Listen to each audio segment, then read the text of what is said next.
पालघर, पुणे, सातारा जिल्ह्याला उद्या हवामान खात्याचा रेड अलर्ट. अतिमुसळधार पावसाची शक्यता.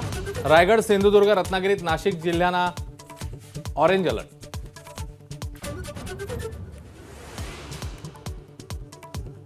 खडकवासला धरण क्षेत्रात मुसळधार पाऊस. धरणातून विसर्ग वाढवला. नदीकाठच्या पुणेकरांना सतर्क राहण्याच्या दोन्ही उपमुख्यमंत्र्यांच्या सूचना. अमित शहा म्हणजे अहमद शाह अब्दालीचे वारसदार. नवाज शरीफचा केक खाणारी औलाद. उद्धव ठाकरेंचा हल्लाबोल. भाजपने सत्ता जिहादचं हत्यार उपसल्याचा आरोप. ढेकणाला आव्हान देत नाहीत ते अंगठ्याने चिरडायची असतात. ठाकरेंचा घणाघात. तर उद्धव ठाकरे हताश आणि निराश. फडणवीसांचा पलटवार.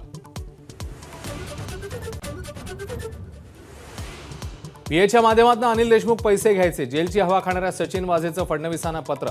एएनआयच्या कॅमेऱ्यासमोर जयंत पाटलांच्या नावाचाही उल्लेख. सचिन वाझेला कधीच भेटलो नाही. सचिन वाझेच्या गौप्यस्फोटावर जयंत पाटील यांची प्रतिक्रिया. तर वाझेचं बोलणंही फडणवीसांची चाल. अनिल देशमुखांचा आरोप.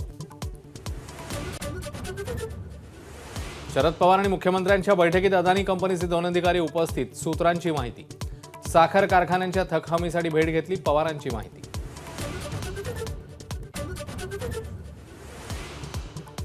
राज ठाकरे आणि मुख्यमंत्र्यांच्या बैठकीत बीडीडी एसआरए संदर्भात चर्चा. पुण्यातल्या पूरग्रस्तांना तातडीने मदत करा. राज ठाकरेंची मागणी. 20 सप्टेंबरला विधानसभा निवडणुकीची आचारसंहिता लागण्याचा अंदाज. सोलापूरमध्ये चंद्रकांत पाटलांचं वक्तव्य. कार्यकर्त्यांना कामाला लागण्याच्या सूचना. आता आम्ही आरक्षणाची आशा सोडली. मनोज जरांगेंचं खळबळजनक विधान. मराठा आंदोलकांवरचे गुन्हे मागे घेण्याचीही सरकारकडे मागणी. काही सत्ताधारी आमदार जरांगेंच्या भेटीला. अब्दुल सत्तारांना संभाजीनगरचं पालकमंत्रीपद दिल्यानं आमदार शिरसाट नाराज. जिल्हा नियोजन समितीच्या बैठकीला गैरहजर. तर मुख्यमंत्र्यांच्या कार्यक्रमालाही दांडी.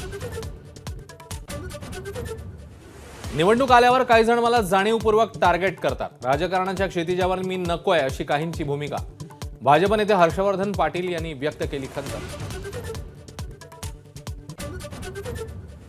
पुणे, कोल्हापूर आणि साताऱ्यात काँग्रेसचं टोलविरोधी आंदोलन. सतेज पाटील, पृथ्वीराज चव्हाण, विश्वजित कदम रस्त्यावर. खराब रस्त्यांवरून सरकारला सवाल.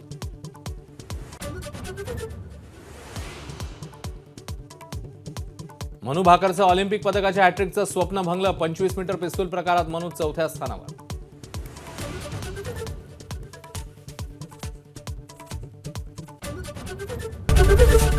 एबीपी माझा, उघडा डोळे बघा नीट.